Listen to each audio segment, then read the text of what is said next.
2 yumurta, 60 qram şəkər, 60 qram şəkər pudrası birlikdə mikserlə ağarana qədər qarışdırılır. 50 qram portakal suyu, 50 ml duru yağ mikserlə qarışdırılır. 1 paket qabartma, 1 paket vanil, 1 portakal qabığı, 1 çay qaşığı zərdeçal və 2 stəkan yarım un qarışdırırıq. Ələ yapışan bir xəmir olmalıdır.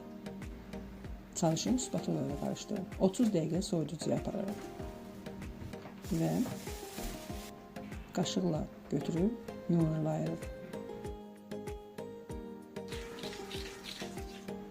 Sonra şəkər pudrasını batırıb sobaya qoyuruq.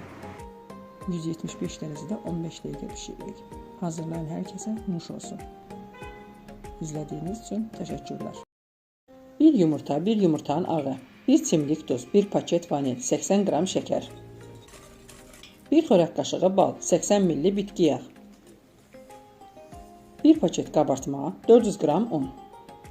Yumşaq, ələ yapışmayan xəmir əldə edirik. 40 qramlıq kündələrə ayırırıq. İçlik hazırlayırıq. 60 qram şəkər, 80 qram çərək yağı, 60 qram un. 1 çay qaşığı zərdeçal, bərk içlik hazırlayırıq.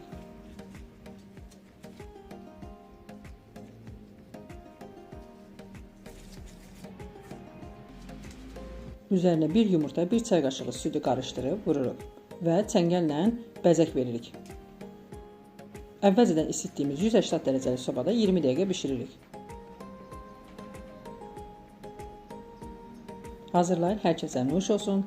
İzlədiyiniz üçün təşəkkürlər. 2 yumurta, 90 qram şəkər, 1 çimdik duz birlikdə ağarana qədər qarışdırırıq.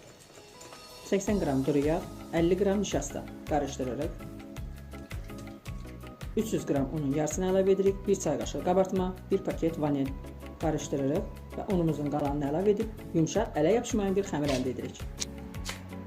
Xəmirimizi 2 hissə ayırırıq. Xəmirimizin birinə 1 xörək qaşığı kakao, 1 çay qaşığı duru yağ əlavə edib qarışdırırıq və xəmirlərimizi kündələrə ayırırıq.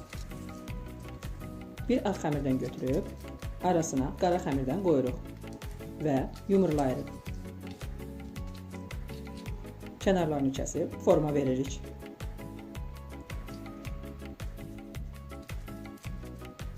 Ortasından çuxur əmələ gətiririk. 170 dərəcəli sobada 15-20 dəqiqə bişiririk və ortasına şokolad qoyuruq. Hazırlayan hər kəsə nuş olsun. Dinlədiyiniz üçün təşəkkürlər.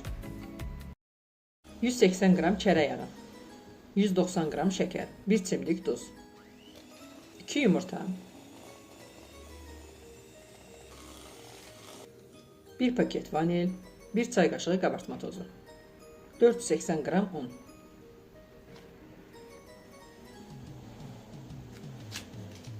Xəmirdən biraz ayırıb qırmızı qida boyası vururuq və yayırıq.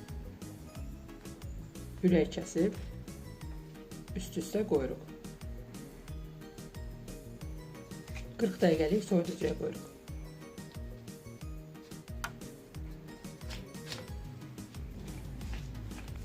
-45 dəqiqə soyuducuya göndəririk. Soyuducudan götürüb kəsib əvvəlcədən isitdiyimiz 160 dərəcəlik sobada 12 dəqiqə bişiririk. Hazırlayın, hər kəsə nuş olsun. İzlədiyiniz üçün təşəkkürlər.